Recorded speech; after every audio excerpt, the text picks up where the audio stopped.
High, আমার নাম মনিরা। আমি খ্রিস্টান ও মুসলিম দুই ভিন্ন ধর্মীয় পরিবারে জন্মেছি। আমার মা ছিলেন খ্রিস্টান এবং আমার বাবা মুসলিম, কিন্তু যখন আমার ইসলাম শেখার প্রয়োজন ছিল তখন বাবা আমার কাছে ছিলেন না। তাই আমার মা আমাকে খ্রিস্টান বানিয়েছেন। তিনি আমাকে যা পারতেন শিখিয়েছেন, কিন্তু আমি এখনো জানি না কি বেছে নেব। আমার বাবা মুসলিম এবং আমাকেও মুসলিম হতে হবে, কিন্তু কেউ আমাকে জোর করছে না। আমি শুধু মুসলিমদের ব্যাপারে জানতে চাই। বোন একটি প্রশ্ন করেছেন যে বাবা ছিলেন একজন মুসলিম। বোন, আপনার কি কোনো প্রশ্ন আছে? আমার মা বলেন যে জান্নাতে মুসলিমদের মতে পুরুষরা ৭২ জন নারী পায়, হুর হুর হুর কিন্তু খ্রিস্টান ধর্মে আমরা আমাদের পরিবারের সাথে স্বর্গে যাই। আর আমি জানতে চাই মুসলিম ধর্মে নারীদের জন্য জান্নাত কেমন। বোন বললেন যে বাবা ছিলেন একজন মুসলিম, মা একজন খ্রিস্টান। আপনার মা আপনাকে বড় করেছেন, ঠিক? হ্যাঁ। তো আপনি কি আপনার বাবার সাথে যোগাযোগ রাখেন নাকি রাখেন না? বাবার সাথে যোগাযোগ রাখেন নাকি রাখেন না? আমার মা। তার মানে আপনি আপনার মায়ের সাথে থাকেন, বাবার সাথে নয়? না। বোন বললেন যে বাবা ছিলেন একজন মুসলিম, মা একজন খ্রিস্টান, কিন্তু মা তাকে বড় করেছেন, তিনি মায়ের সাথে বেশি থাকেন এবং মা তাকে খ্রিস্টান বানিয়েছেন। তাই এখন তিনি বিভ্রান্ত। মা বলেছেন যে মুসলিমরা জান্নাতে গেলে তারা ৭২ জন হুর পায়, পুরুষরা ৭২ জন নারী পায়। নারীরা কি পাবে? হ্যাঁ। তো আপনার প্রথম প্রশ্ন অনুযায়ী আমি আপনার দ্বিতীয় প্রশ্নের উত্তর আগে দিচ্ছি এবং তারপর আপনার প্রথম প্রশ্নে ফিরে আসব। দ্বিতীয় প্রশ্ন হচ্ছে, পুরুষরা জান্নাতে গেলে তারা ৭২ জন হুর পাবে, তাহলে নারীরা কি পাবে? হ্যাঁ। এই একই প্রশ্ন হযরত আয়েশা রাদিয়াল্লাহু আনহাকেও করা হয়েছিল, যিনি নবীর স্ত্রী। তখন নবীর স্ত্রী উত্তর দিয়েছিলেন যে নারীরা তাই পাবে যা তাদের অন্তর কখনো কামনা করেনি, যা তাদের চোখ কখনো দেখেনি, যা তাদের কান কখনো শোনেনি। তার মানে ইনশাআল্লাহ আপনারা সমপরিমাণ কিছু পাবেন, যা আপনাদের অন্তর কখনো কামনা করেনি, যা আপনাদের চোখ কখনো দেখেনি, যা তাদের কান কখনো শোনেনি। তাই ইনশাআল্লাহ যদি আপনি জান্নাতে যান, আপনি ভালো কিছুই পাবেন, যা পেয়ে ইনশাআল্লাহ আপনি সন্তুষ্ট হবেন। কিন্তু প্রশ্ন হলো, সবার আগে আপনাকে জান্নাতে প্রবেশ করতে হবে। যদি আপনি জান্নাতে না যান, তবে সেই ভালো জিনিসটি পাবেন না। আর আপনি যে নিয়মের কথা বলছেন যে আপনার মা খ্রিস্টান, বাবা মুসলিম, আপনি বিভ্রান্ত। আমি একটু আগে ভাইকে যে সূত্রটা দিয়েছিলাম সেটা আপনার ক্ষেত্রেও প্রযোজ্য। অন্তত সেটা মানুন যা উভয় ধর্মেই এক। উভয় ধর্মগ্রন্থ কোরআন এবং বাইবেলে যা কমন, অন্তত সেটা মেনে চলুন। বাইবেলের কোথাও বলা নেই যে যিশু ঈশ্বর। বোন, আপনি কি বিশ্বাস করেন যিশু ঈশ্বর? না। খুব ভালো, কারণ বাইবেলের কোথাও বলা নেই, সম্পূর্ণ বাইবেলে একটিও পরিষ্কার বাক্য নেই যেখানে যিশু খ্রিস্ট আলাইহিস সালাম নিজে বলেছেন যে আমি ঈশ্বর বা আমার উপাসনা করো। আমরা বিশ্বাস করি ইসলাম হলো একমাত্র অখ্রিস্টান ধর্ম যা যিশু খ্রিস্ট আলাইহিস সালামের উপর বিশ্বাস করাকে ঈমানের অঙ্গ মনে করে। তাই আপনাকে যিশু খ্রিস্ট আলাইহিস সালামে বিশ্বাস করতে হবে, কিন্তু আমরা বিশ্বাস করি তিনি ছিলেন ঈশ্বরের অন্যতম শক্তিশালী একজন রাসূল। বাইবেল বলে ঈশ্বর এক। যিশু খ্রিস্ট আলাইহিস সালাম বলেছিলেন, এটি গসপেল অফ মার্কের 12 নম্বর অধ্যায়ের 29 নম্বর আয়াতে উল্লেখ আছে। সেখানে বলা হয়েছে, שמע ইসরাঈল আদনাহিনু আদনা ইখাদ, অর্থাৎ শোনো ও ইসরাইল, প্রভু আমাদের ঈশ্বর হলেন একমাত্র প্রভু। আপনি যদি বাইবেল পড়েন, সেখানে মুহাম্মদ সাল্লাল্লাহু আলাইহি সাল্লামের ভবিষ্যৎবাণী সম্পর্কে উল্লেখ আছে। মুহাম্মদ সাল্লাল্লাহু আলাইহি সাল্লামের ভবিষ্যৎবাণী ওল্ড টেস্টামেন্ট এবং নিউ টেস্টামেন্ট উভয় জায়গাতে উল্লেখ আছে। বিস্তারিত বলার মতো সময় আমার হাতে নেই, আমি শুধু রেফারেন্সগুলো দেব।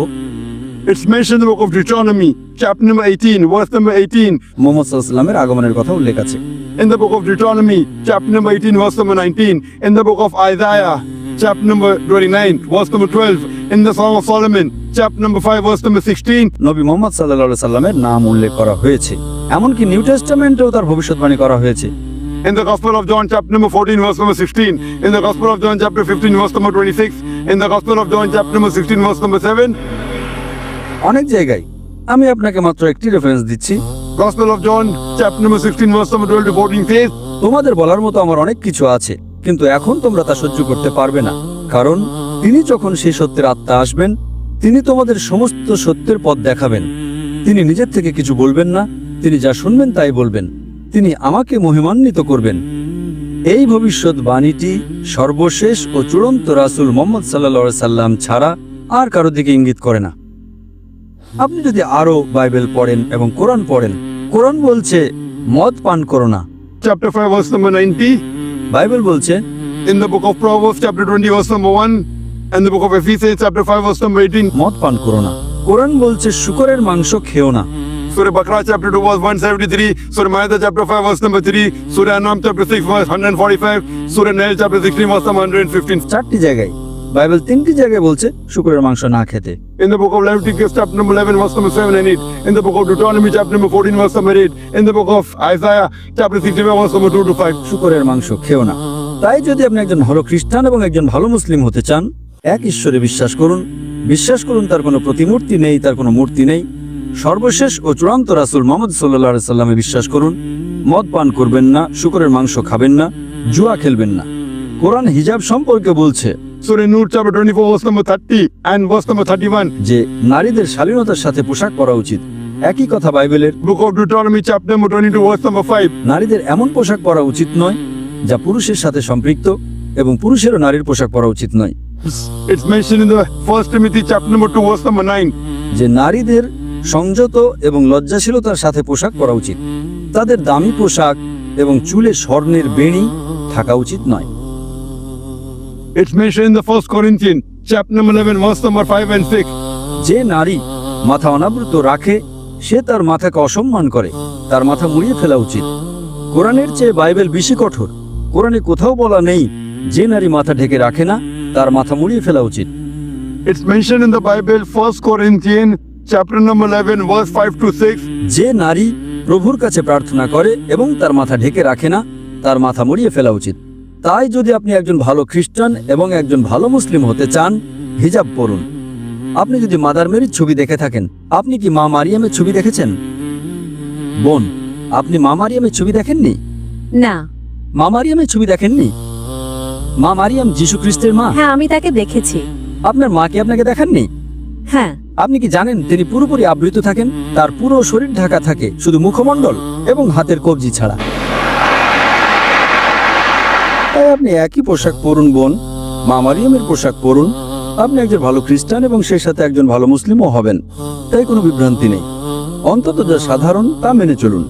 যীশু খ্রিস্ট আলাইহিস সালাম বলেছিলেন, তোমাদের বলার মতো আমার অনেক কিছু আছে, কিন্তু এখন তোমরা তা সহ্য করতে পারবে না, কারণ তিনি যখন সেই সত্যের আত্মা আসবেন তিনি তোমাদের সমস্ত সত্যের পথ দেখাবেন।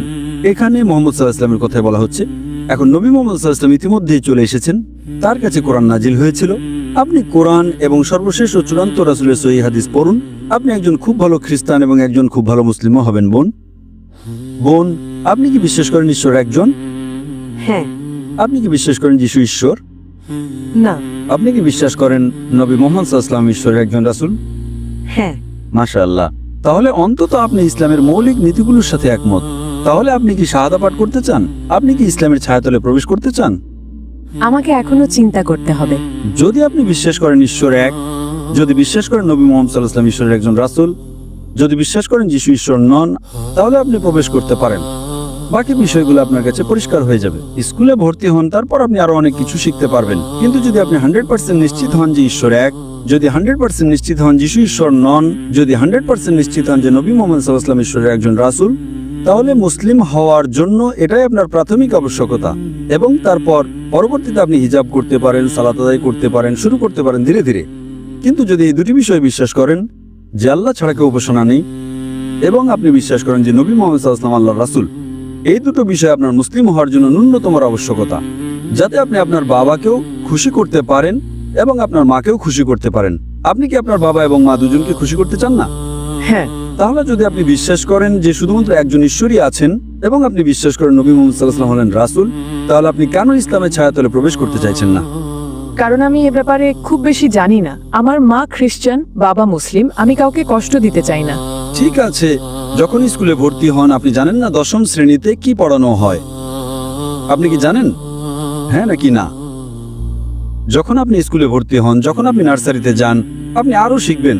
যতক্ষণ আপনি রাজি আছেন যে ঠিক আছে এখন আপনি স্কুলে ভর্তি হলে আপনি স্কুলের সময়সূচি মেনে চলতে রাজি আছেন, মৌলিক নিয়মগুলো মেনে চলতে রাজি আছেন, এবং তারপর আপনি আরো বেশি বেশি শিখতে শুরু করবেন। তো এখানে যদি আপনি মৌলিক নিয়মগুলোর সাথে একমত হন যে ঈশ্বর এক, যিশু ঈশ্বর নন, তিনি ঈশ্বরের একজন রাসূল, এবং নবী মোহাম্মদ সাল্লাল্লাহু আলাইহি ওয়াসাল্লাম ঈশ্বরের একজন রাসূল, এগুলো হলো প্রাথমিক আবশ্যকতা। পরবর্তীতে আপনি যত বেশি বেশি জ্ঞান অর্জন করতে থাকবেন, আপনার আমল বাড়তে থাকবে। আপনি একজন ভালো খ্রিস্টান এবং সেই সাথে একজন ভালো মুসলিমও হবেন বোন। এতে সময় লাগবে, কিন্তু মৌলিক বিষয়গুলো যদি আপনি ভালো করে জানেন, আমি মনে করি আপনার দলে প্রবেশ করা উচিত, এবং তারপর আল্লাহ আপনাকে আরো মেনে চলতে সাহায্য করবেন। বোন, আপনি কি ইসলাম গ্রহণ করতে চান? এখন না। ঠিক আছে, ইনশাল্লাহ বাড়িতে যান, এটা নিয়ে চিন্তা করুন আর নিশ্চিত হন। একবার নিশ্চিত হলে দ্রুত প্রবেশ করুন। আপনি জানেন না আপনি কতদিন বাঁচবেন। একেবারে না হওয়ার চেয়ে দেরিতে হওয়া ভালো। আর আপনি জানেন না আপনি কতদিন বাঁচবেন। তাই আমার আপনার অনুরোধ, আপনি বাড়িতে যান, আরো গবেষণা করুন, আরো পড়াশোনা করুন, এবং যত দ্রুত আপনি নিশ্চিত হবেন, আপনি ইসলামের ছায়াতলে আসুন, যাতে আপনি জান্নাতে যেতে পারেন, আপনি স্বর্গে যেতে পারেন। অন্যথায় আপনি জান্নাতে যাবেন না। আশা করি উত্তরটা পেয়েছেন।